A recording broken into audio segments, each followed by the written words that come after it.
नमस्कार, मी प्राध्यापक डॉक्टर सतीश कदम. गाडवी इतिहासमध्ये आपले सर्वांचे स्वागत आहे.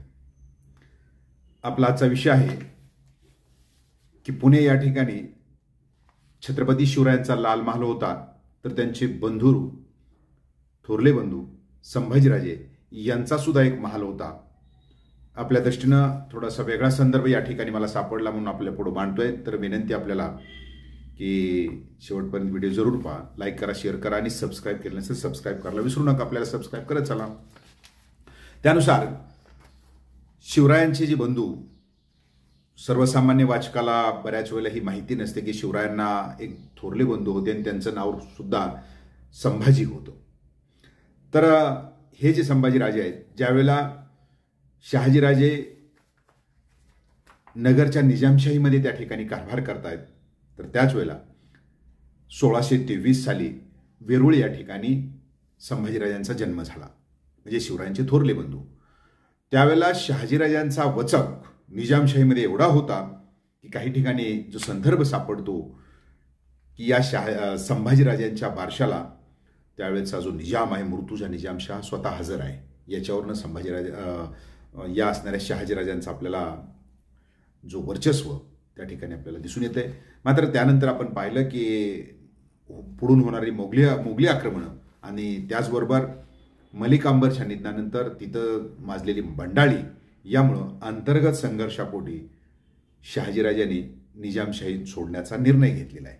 आणि ह्याच वेळेला आपल्याला माहीत आहे की ज्यावेळेला शहाजीराजे निजामशाहीतून निघून चालले, त्याच वेळेला जिजाऊ गरोदर होत्या आणि शेवटी त्यांना त्या परिस्थितीमध्ये सुरक्षित ठिकाणी ठेवणं गरजेचं होतं. आणि म्हणून शहाजीराजांनी या असणाऱ्या जिजाऊ साहेबांना, गरोदर जिजाऊ होत्या, त्यांना सुरक्षित ठिकाण म्हणून शिवनेरीच्या किल्ल्यावर ठेवलेलं आहे. शिवनेरीच्या किल्ल्यावरच का ठेवलं याचंच कारण म्हणजेच शिवरायांचे थोरले बंधू जे आपल्याला माहीत आहेत, संभाजीराजे.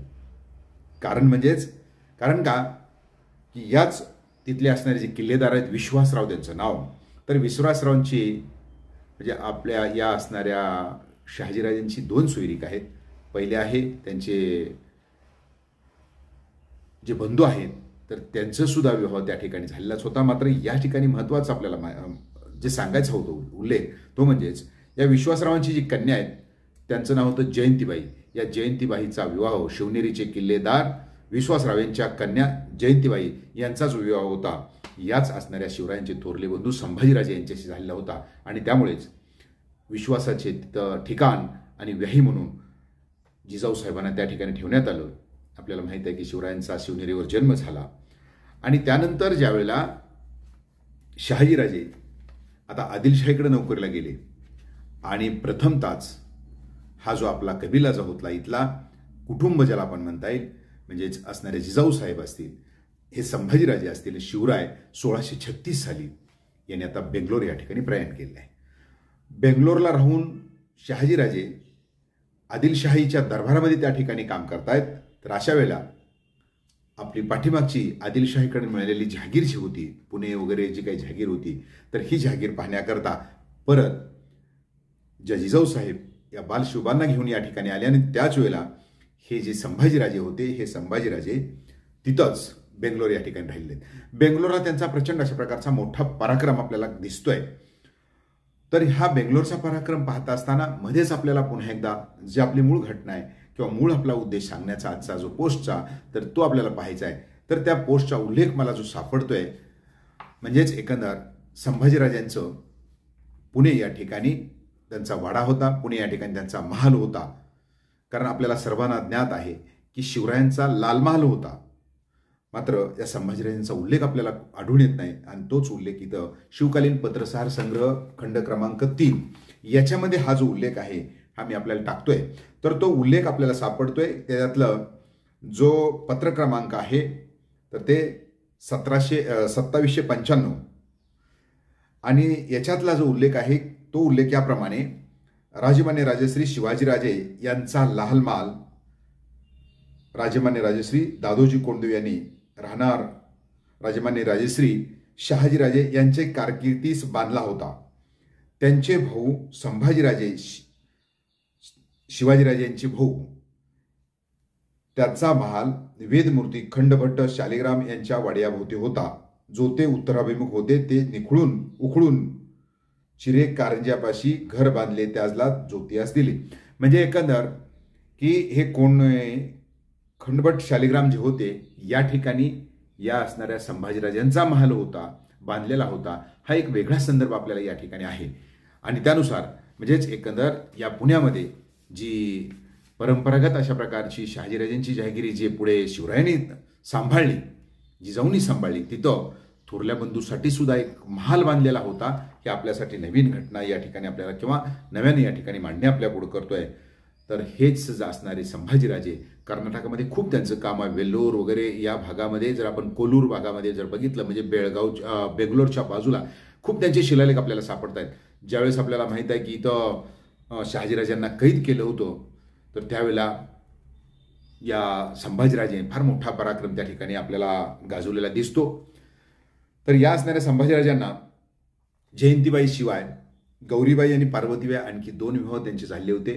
3 पत्नी होत्या आणि त्यांना जे पुत्र आहेत महत्त्वाचे म्हणजेच उमाजीराजे. उमाजीराजे म्हणजेच कोणतेच अफजल खान चावल्यानंतर शिवरायांचं एक पत्र आहे किंवा शिवरायांचा एक ठिकाणी संदर्भ सापडतो. जर मला अफजल खानापासून दगा फटका झालाच तर या उमाजीच्या नावाने कारभार चालवावा. म्हणजेच याचा अर्थ असा होतो की उमाजी म्हणजे थोरला असणाऱ्या जो पुतणी आहे याच्या नावावर कारभार चालवा असं म्हटलेलं आहे. आणि याच्याच सोबत म्हणजे या संभाजीराजांना उमाजी आहेत मलकोजी सूरजसिंग आणि काही ठिकाणी कनकराम नावाचाही त्यांना एक पुत्र सापडतो. तर याच असणाऱ्या उमाजीराजांच्या ज्या पत्नी आहेत म्हणजे त्या म्हणजेच मकुबाई. तर मकुबाईंचं सुद्धा आपल्याला माहीत आहे की फार मोठा अशा प्रकारचा त्यांचं सुद्धा वर्चस्व किंवा त्यांचा असणारा कारभार पुढे चाललेला दिसतोय. आणि तो कारभार म्हणजेच आपण पाहिलेला आहे की ज्यावेळेस त्यांचं निधन झाल्यानंतर मकुबाई साहेब आणि जयंती या असणाऱ्या दोघींनी बेंगलोर परिसरामध्ये खूप असा प्रकारचा त्या ठिकाणी स्वतःचा दबदबा निर्माण केला होता. त्यांच्या नावानं काही त्या ठिकाणी शिलालेखी आपल्याला सापडत आहेत. याचा अर्थ असा होतो की त्यांना मराठीसोबतच कन्नड तिकडची जी भाषा असेल फारशी वगैरे चांगली अवगत असावी. आणि त्यानंतर आपण पाहिलं की ज्यावेळेस स्थिरस्थावर झाल्यानंतर या शिवरायांनी मकुबाई ज्या होत्या सुनबाई आपल्या तर त्यांना आपली परंपरागत जी जहागिरी होती जिंती करमाळा तालुक्यातील म्हणजे पुण्यापासून आणि दौंडपासून जवळ असणारे जिंती या ठिकाणी या मकुबाईंना तिथली जहागिरी त्या ठिकाणी दिली. आणि तिथला त्यांचा जो कारभार होता मकुबाईंचाही कारभार फार मोठा अशा प्रकारचा राहिलेला आपल्याला दिसतोय. मकुबाईंची समाधी त्या गावामध्ये. दुर्दैवानं या असणाऱ्या संभाजीराजांचा सुद्धा वंश मकुबाईंच्या बरोबरच त्या ठिकाणी आपल्याला संपलेला दिसतो. मग पुन्हा त्यांनी बाकीच्या इतर शाखेतून दत्तक घेऊन आजचा त्यांचा कारभार चालू आहे किंवा आज त्यांचे दत्तक जी काही पिढी जी असेल त्या ठिकाणी आपल्याला आजही वास्तव्यास आहे. तर अशा रीतीने एकंदर कनकगिरीच्या युद्धामध्ये 1655 साली याच असणाऱ्या संभाजीराजांचं निधन झालं. मात्र आपल्याला माहीत असलं पाहिजे की पुण्यामध्ये फक्त आपल्याला लाल महालच माहीत आहे, मात्र या संभाजीराजांचा सुद्धा एक त्या ठिकाणी महाल बांधलेला होता. ही घटना आपल्याकडून नव्यानं मांडायची होती. हा व्हिडिओ आपल्याला कसा वाटला निश्चित सांगा. लाईक करा, शेअर करा, कमेंटही करायला विसरू नका आणि सबस्क्राईब करायला विसरू नका. पुन्हा एकदा धन्यवाद.